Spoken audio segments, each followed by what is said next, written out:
We can't do it alone, we do it together. Got to believe in yourselves, guys. We're better. We proved it the first time. We got to prove it tomorrow. You guys can do it. If you believe in yourself. In the dictionary, if they had the word coach, they need to put Lance Tucker's picture right there, because I think he epitomizes what every coach should strive for. Coach Tucker is a living example of what he teaches. So he teaches discipline, he teaches consistency, he teaches that drive to be a winner. It was his ability not only to talk the talk, but to walk the walk. That he was an example of what he preached. You know, all of us took pride in playing basketball and believed in Brookline basketball because he sold us on, you know, made us believe that we worked harder than everybody else. You know, his personality, his influence, and his just restoration of confidence that he has in these players rubs off, and I think he's a very personable person.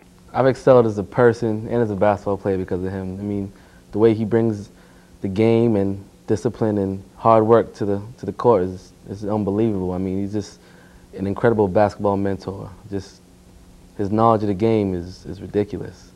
In terms of just on-the-spot coaches, I don't think I've ever played for anyone in any sport who was just, you know, as on the spot, as emotional and as intense as Coach Tucker was. Because he gets the best out of his players, I think they realize that after the fact. And they realize that, wow, he did a lot for me, so I want to do a lot for him. And that's what I think a lot of the people come back for, is to help him out. Not so much Brookline basketball, but a lot of it's for Lance Tucker. You know, when someone works so hard and have meant so much to so many people, you know, we all tend to need to come back and get a little bit more of that. You know, we're probably going to all at one time or other end up over at Emmanuel game, you know, sitting in the back, you know, go Lance. Because, you know, now Emmanuel College becomes part of Brookline High School, strange as that might sound. It's a dynasty. I mean, that's just the way it is. They know it's hard work, and, I mean, you just want to be a part of it. And if you don't want to be a part of it, you're part of it anyway. So, I mean, just coming back and seeing what he's doing now and what you did, comparing it, and, I mean, you want to be a part of that. I mean, that's what tradition is all about. I mean, you never saw Scott play. You never saw Fred Hill play. But there's this string that runs through.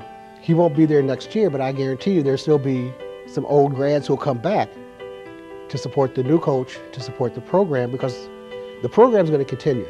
And even the players, I mean, the players this year don't know it yet, but they are a part of that history too. And 5 years from now, they will be seen as the old folks coming back. What we've tried to do at Brookline, we're trying to create a family atmosphere.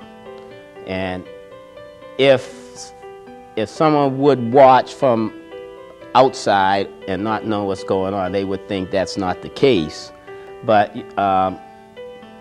between the lines, we always preach, look, we're a family. You're not just playing for yourselves. You're not just playing for, you know, this game or this season or your teammates here. You're playing for the former Brookline players, and you're playing for the junior varsity guys coming up and the freshman guys, you know. And I try to instill in them they are setting a positive example like the other teams in the past have. And it's basically, hey, you are representing the school, and the school means from years past to the future. All the guys that wear a Brookline uniform, it's the same. And and as you know, Pat, the system hasn't changed. I could go back 18 years ago, and the guys that played for me then they could go through the same defenses as they can go through the same ones now. Because Tuck pushes you to the limit, and he shows you how far you can go, farther than you really thought that you can go. And I think that draws people. You know, they love to come back to that of what he gives. They love to come back to it. And it's just good to go back and see those teams that are like your little brothers, you know. and give Brookline that support. The other thing is, when we were young, we'd always hear about Coach Tuck, you know, and they, you know, it was, you didn't know what to expect, because it was kind of, he really was kind of a, I don't know, I don't want to, like a mythical figure kind of when you're young, like Coach Tuck, and then you get to play for him, and you see why, though, people look at their experience and look at experiences with him as so special, and people keep coming back. I think that Lance created an ambiance amongst his teams that allowed for there to be a feeling of kinship. And so people coming back class after class after class, it's like they're coming home. I mean, he gave folks a sense of belonging, gave them a sense of being valued. All of those things that inspire people to want to be where they are, you know? And you want to be where you feel comfortable. You want to be in a setting where you have been successful. In high school basketball, anybody can have a great year. But how many people have had the type of years that Coach Tucker have had year after year after year? I don't think there's many high school coaches in Massachusetts that you know, have had the success that he has. I'm more proud of the fact that out of all the years at Brookline High, we've only failed to make the postseason tournament 1 year. And I think that is basically the measuring stick for high school athletics. Actually, for any basketball on any level, you want to make the postseason tournament. And once you make the postseason tournament, that is considered a successful season. And at Brookline, we've made it every year but one. So I think I am more proud of that than anything. And you know, the other, we've been to the semifinals I would say 6 years. We've been to the finals three times. So I mean, we've been knocking on the door, but I mean, every year we are definitely in the tournament, and that's basically what we measure our success by. He has been a contender in the state champs every year. I mean, that is a huge success. Some people win the states 1 year and they're never a contender again. One hit wonder, but Tuck has been consistent. He has been a consistent winner. First of all, he has a huge knowledge of the game. Really understands it from all aspects of the game. Because he's been there for a number of years, he's gotten a lot of experience in coaching, coaching really big games, coaching a number of personalities. And I think through the years, he's really realized how to put a whole team together to work towards one goal and to be really committed to his scheme of things. And he knows how to get the best out of players. I think that's one of his major assets, is that he knows how to get the most out of the most talented player to the least talented player. And he can get them all to really, you know, play as one. He was able to bring them together and have a common goal, and got them to understand that no man is an island, no man stands alone. That's certainly a special part of what, you know, he's done with the program, being able to coach all different kinds of kids and getting them to believe in the same things, you know, getting them to believe in team and getting them to strive, you know, to win, you know, but to more getting them to believe in what it takes to win and be successful.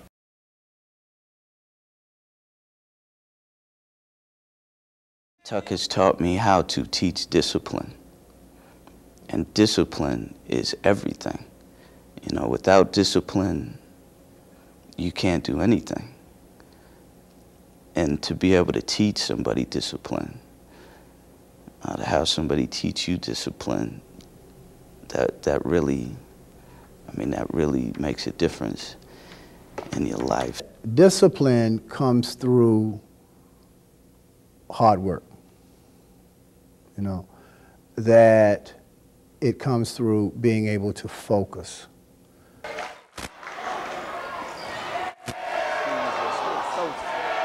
stupid.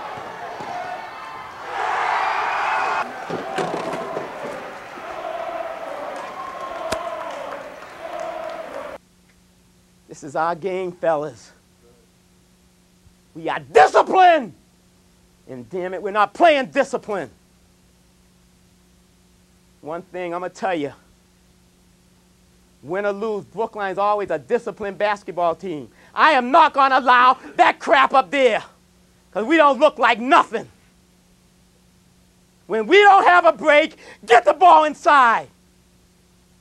How many fouls they got? 1, 2? Know why? Just for that reason, guys. I need some thinkers on the floor. And I shouldn't have to be ranting and raving and telling you what to do all the time.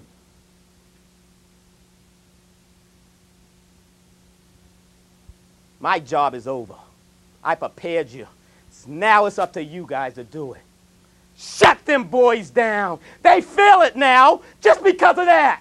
You know they got the momentum.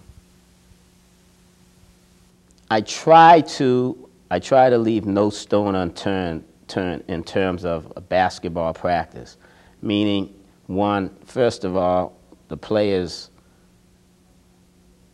should be, and I should say they have to be in good physical condition. He basically instills on the court, you know, just run, be in shape, be ready for whatever comes your way, and that's the effort. And I think he always gives the kids confidence, which is very important. He might get on you 1 minute, but he's always going to praise you for something. And in the heat of the battle, it might be hard to take him sometimes. But during practice and just on the everyday to day, he is such an uplifting person. He has such a great spirit that it's going to rub off on his players. My father always said, you know, practice is where you learn. Games should be fun. And we did a whole lot of learning in Coach Tucker's practice. White off! Get out there.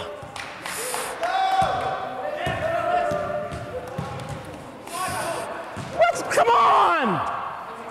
You play like you practice. What a stupid thing to do. Not gonna beat them that way. They're mentally tougher than you guys. You gotta play smart.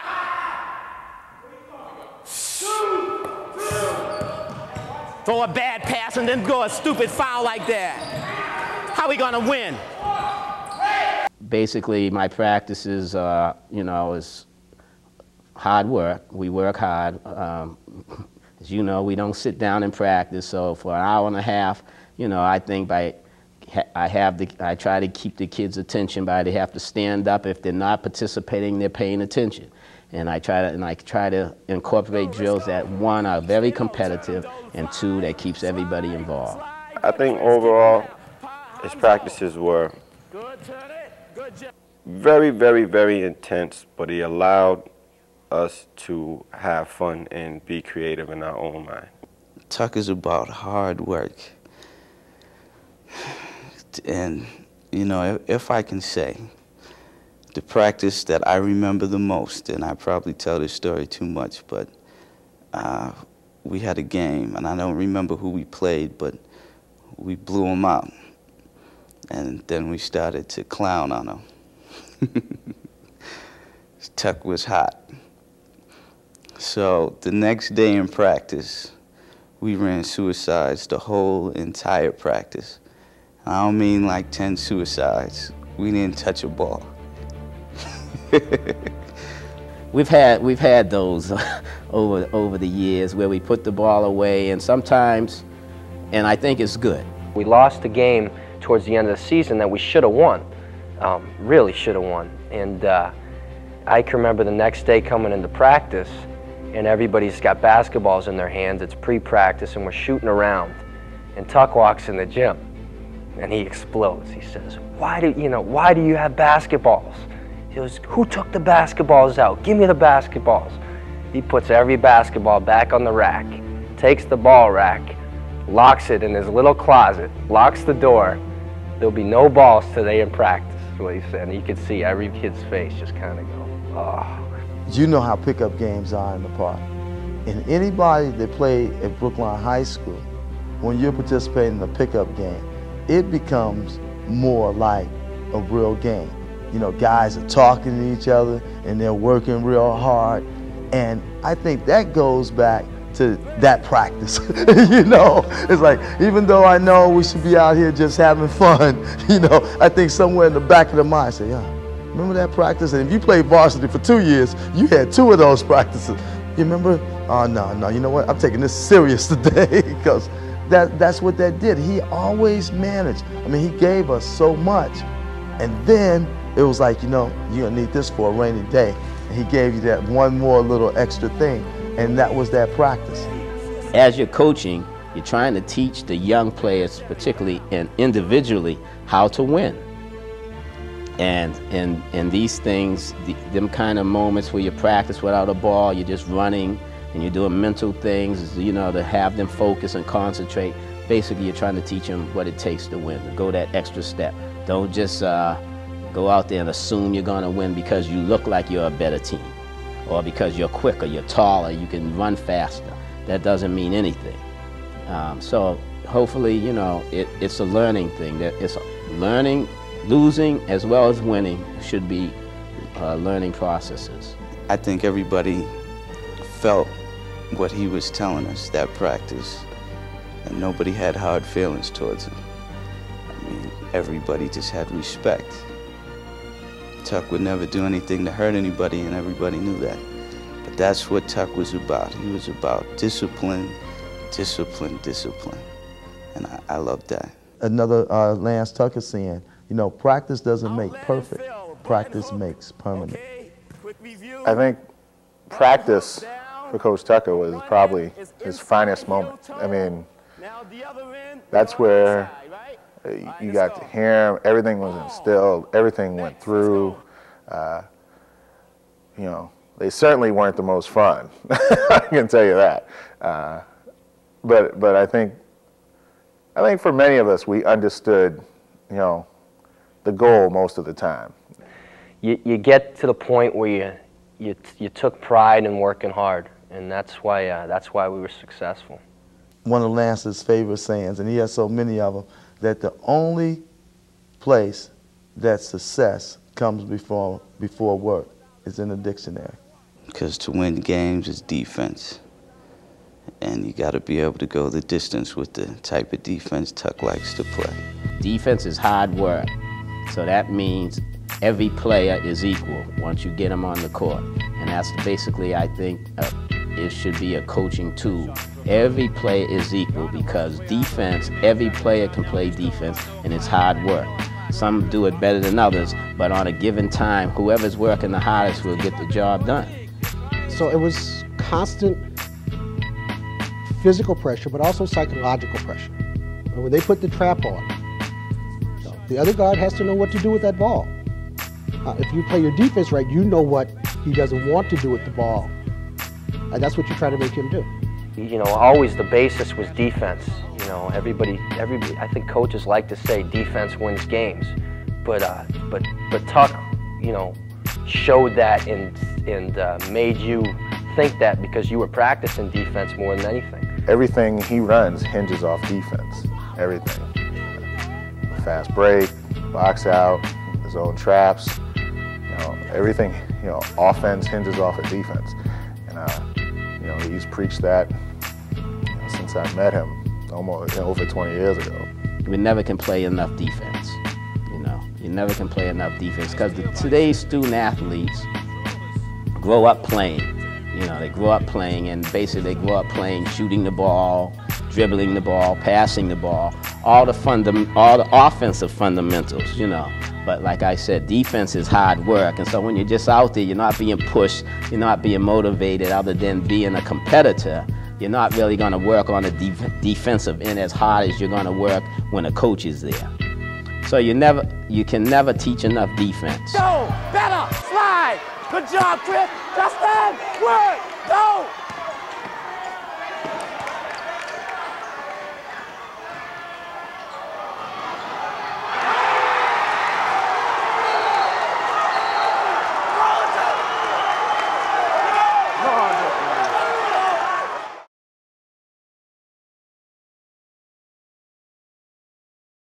will miss seeing Lance driving up to the school and hopping out the car and his smile, you know. I mean, the guy has a very infectious smile.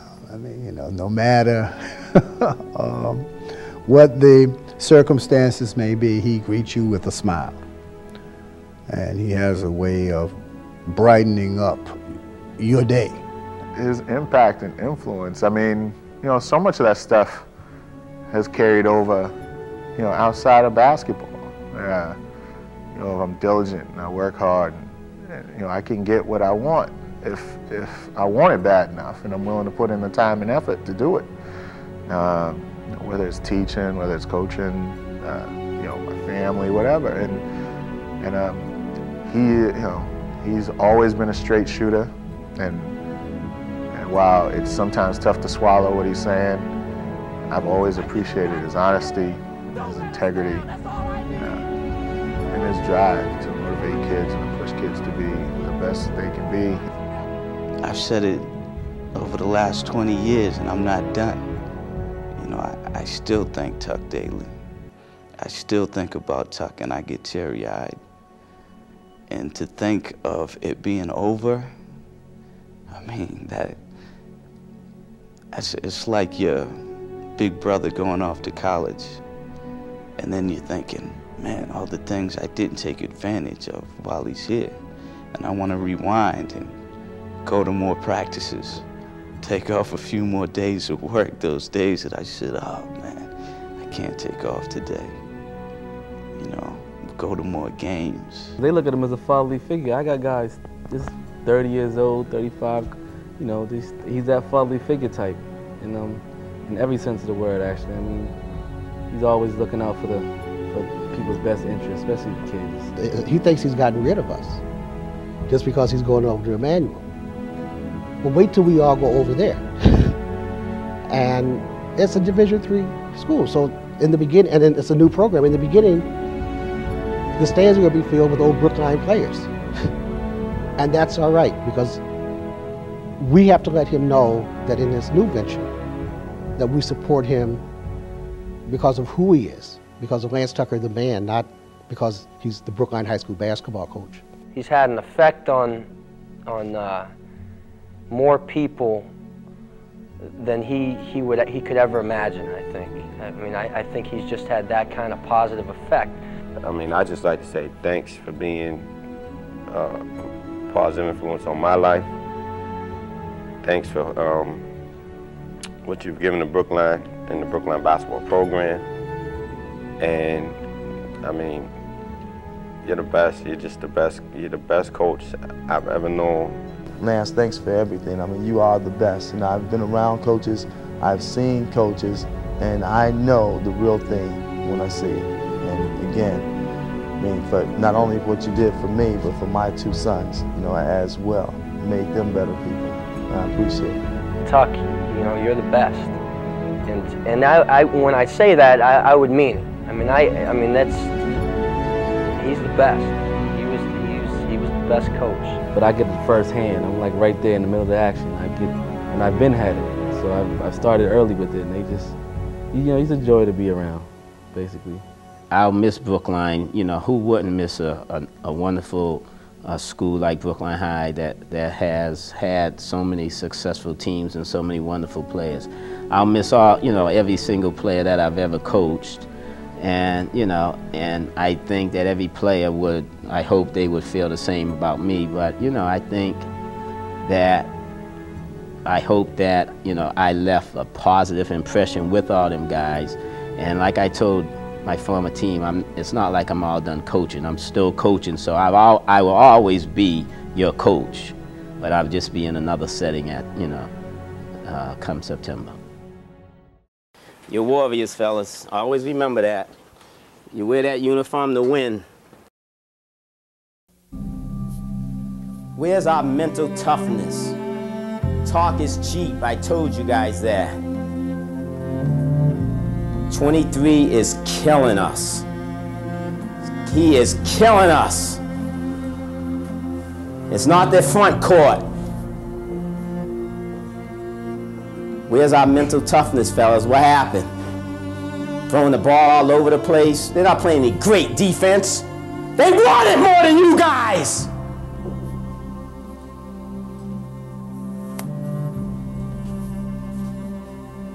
You can't hear me out there. This is what it's all about. You can't hear nothing I'm saying. It's you guys got to win it. Point guards, look, they're taking us right out of the offense, and all you're doing is throwing up jump shots. Guards, you got to find a way. I told you, penetration and dish. Run zipper, get some movement. First option, get the ball inside. They're shutting us down, and our guards are firing jump shots. Fist out of trouble. I can't run, I can't play the game for you. You guys got to do it out there. We're down 20-something points. It's embarrassing. Now, who's going to shut this Lions down? You didn't have them the first half. Got to fine-tune in transition. Hey, the refs aren't giving us anything, but hey, when teams outwork you, they're gonna get the breaks, and that's basically what's going on here. We're being outplayed and out-hustled. Now we got to dig down and get back in this ball game. Everything is to the basket. Go by these guys. Now handle the double team, step through the double team, and find the open man. Don't throw cross-court passes. Guys, help your teammates out, meet the passes. What did I talk about? When we go 4-5, they are triple teaming. Weak side wing, flash to the open area. I can only tell you what to do. You guys got to do it. They're shutting us down, guys. When they play great deny defense, you have to take them off the dribble. Okay, there's nothing I can put on that board. They are just outworking you. I told you it's gonna be a war. Yeah, it was a fluke, and maybe it was a fluke. But we got 16 minutes to get back in this ball game. Yeah, go ahead, Coach. Guys, I'm telling you, I don't even know basketball. I know people, and there's nothing that Newton North wants more than to have this game be over right now, because they play very well. And I'm telling you, and on everything that I love, if you look those guys in the eye, they don't believe they're doing to you what they have been doing. And if you guys rock out the scoreboard and go out there and do the things that you were taught to do by your coaching staff and play up to your capabilities, I promise you, you will win this game. I've seen it too many times by all the Brookline teams before you. The score is irrelevant. You know, do the little things, stepping up, taking a charge, talking, helping each other out. You have to believe. I'm telling you, you can look at those kids and tell. And that's no halftime speech. That's fact. That's fact. You guys are the better team. But anybody can beat anybody on a given day. That's why it's so much fun. But you have to believe in yourselves and the things that you were taught, and what you want will be yours. That's it.